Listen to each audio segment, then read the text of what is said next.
Welcome back to another episode of Rock Boys Football. Matt Rhule, Nebraska rolling into 2025. Look, the general consensus is that this team's going to take a step. It doesn't take you that long to figure out why. This is a more talented football team, but it's also a far more deeper team than we've seen Nebraska have over the last couple of years. This team is going to be better.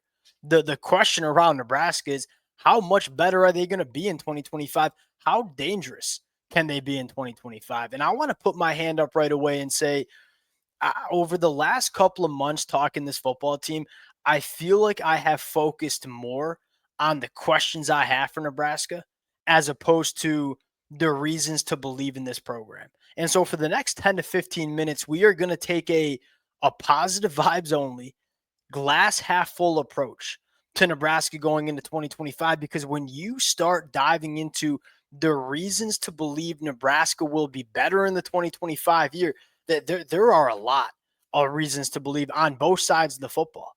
Really excited to get into this one. Before we do, and as always, the Nebraska fans, appreciate you guys. And we've had a lot of good back and forth over the last couple of months. And, agree with me, disagree with me. Your feedback, your support has been amazing. Appreciate you guys. If y'all do enjoy the content, consider subscribing to the channel. Without further ado, let's get into it. Now, I'm not going to spend that much time on the offensive side of the football because I believe this offense doesn't only take a step in 2025. Like, I think they have the ability to take a monster step. And I go back to Nebraska in 2024 and look, I thought Dylan and that Nebraska offense, they did a lot of good things. But you start diving into the numbers and say, hey, Nebraska went 7-6 with an offense that averaged 22.7 points per game. That was 98th in the country. They only averaged 4.9 yards per play. That was 106th in the country. You won 7 football games being around the 100th best offense in the country in terms of yards per play, points per game. I look at Nebraska going into 2025. I don't think it's crazy to project them as not only in the top 50. Like, this is an offense that can be a top 30 offense in the country. And I don't think many people appreciate that. You look at Nebraska, you look at what they've done the last couple of years. I think there's a lot of national media that just assume Nebraska is going to be pretty poor on offense because that's what we've seen over the last couple of years. Let's get into the reasons why this offense will be better. Number one, let's just start with Dylan. As a freshman, I thought it was a really good freshman year from Dylan, and I've been pretty vocal about that. The stats might not necessarily reflect that. He was a freshman quarterback working in a Nebraska offense that played a lot of good defenses last year, but more importantly, couldn't really run the football. You had an offensive coordinator that wanted to keep the training wheels on this offense for this freshman quarterback when he clearly showed he was capable of more. I think not only Dylan going into year two, just getting better as a football player, but having an offensive coordinator that is going to make the down-to-down stuff easier for Dylan, but ask him to do a little bit more as a difference maker at the position. That's what excites me the most. I think this will be a more efficient offense, but at the same time more explosive because that's the track record that Dana Holgorsen has as an offensive coordinator. And then you look at the supporting cast, and we say, hey, we're going to get better at quarterback just because this kid's going into year two. He's no longer a true freshman. We're going to get better as play caller. And Dana Holgorsen's a monster. I don't think people appreciate enough how much of an upgrade Dana is from Coach Satterfield. Those are the two most important things to an offense: quarterback and your play caller. Nebraska will be better. Then you look at the pass catchers on the outside. I don't think it's all that close.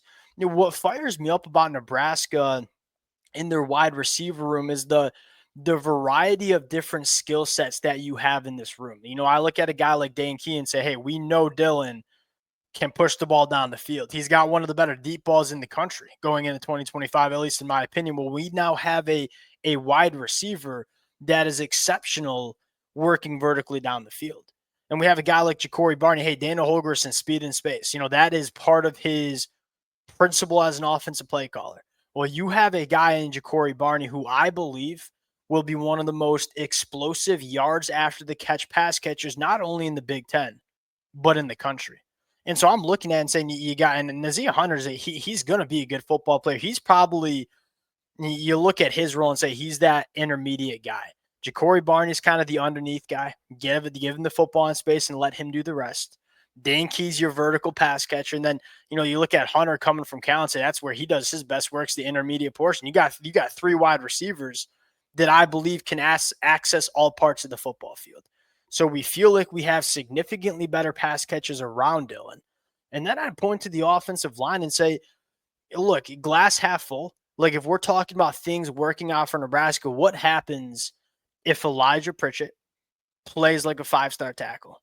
What happens if Teddy P stays healthy the whole year at right tackle? I love the interior of the offensive line. Like this is an offensive line that I like what I see with the starting 5, but I also love the depth. I mean, go back the last couple of years for Nebraska when they've suffered injuries on the offensive line, they didn't have answers. I mean, there were times for Nebraska where I don't even think they trusted 5 guys to play on the offensive line. That number is closer to 10 than it is to 5 in 2025. You're more talented on the offensive line. You're deeper on the offensive line. You got a quarterback that's going into year 2. You upgraded your offensive coordinator. The last remaining question is, can they run the football? I know they can with Emmett Johnson. What are the other running backs that we trust in this room? Well, we've heard really good things about freshman Isaiah Mosey making the change. We've also heard really good things about Mekhi Nelson. Like maybe Nebraska's a little bit deeper at running back than we previously thought heading into fall camp. Can this Nebraska offense be top 30? I don't think that's a crazy prediction to make. And if you get that, I mean, I don't think people realize how significant that step can be for Nebraska on the offensive side of the football. Now, the bigger question, the question that I have is, can the Nebraska defense hold serve? And I think that's a very fair question to ask. Let's talk about what it would look like if they do. I want to start with the secondary. I think our bigger question marks in the front 7. Hey, I think this secondary is meaningfully better than what it was in 2024. Last year in 2024, you dealt with some injuries. You weren't all that deep in the back end. You had to play guys significantly out of position, especially in the back half of the year.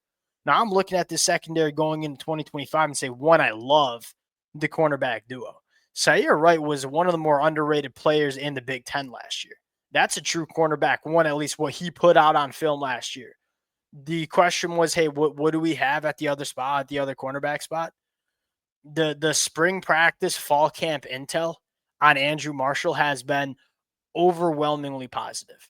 You have a couple of young cornerbacks, Jeremiah Charles and Mari Sanders, who are physically, I mean, you talk about Nebraska and how they build their roster, they're going to bet on big, long, fast bodies. Both Amari Sanders, both Jamari and Jeremiah Charles, really, really talented cornerbacks that are now going into year 2 and year 3 respectively, can provide some adequate depth at that position.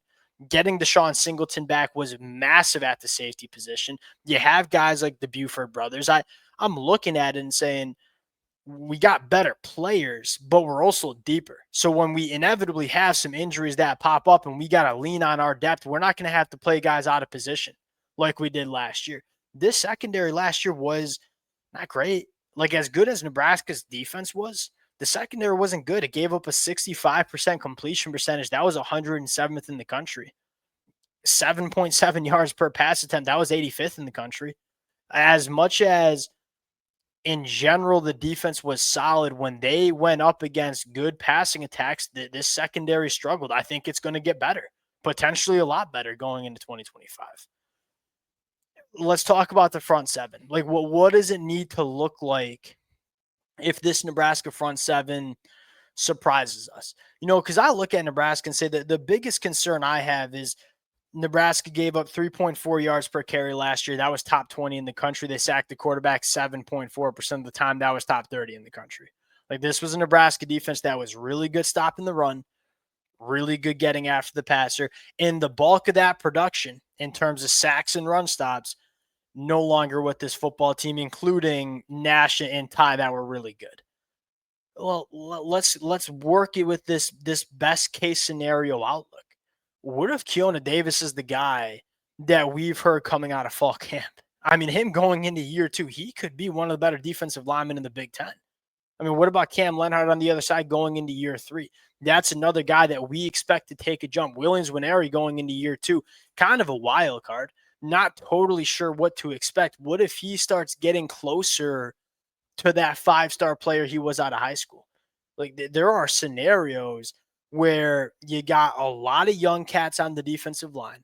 There are scenarios where they take a step. And I'll say this, the portal addition specifically at that jack linebacker spot with Deshaun McCullough, that could be huge. Yeah, I've been very vocal. I look at Deshaun McCullough and say, if you can figure out the best way to use him, I go back to his days at Indiana before he went to Oklahoma, because I felt like, look, Deshaun McCullough, when he transferred to Oklahoma, like that's a really good football player. Kind of a unique football player, is not the easiest player to work into your defense, but I think he's really good. This kid was born to play jack linebacker. You want him around the line of scrimmage. You want him in the tackle box. You want him coming off the edge. That is what we're going to ask him to do.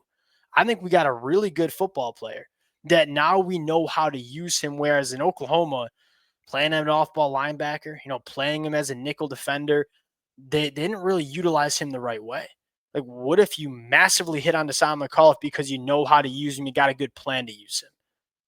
What about Vincent Shavers? Like, Vincent Shavers has the ability to be meaningfully better than any other linebacker Nebraska had last year.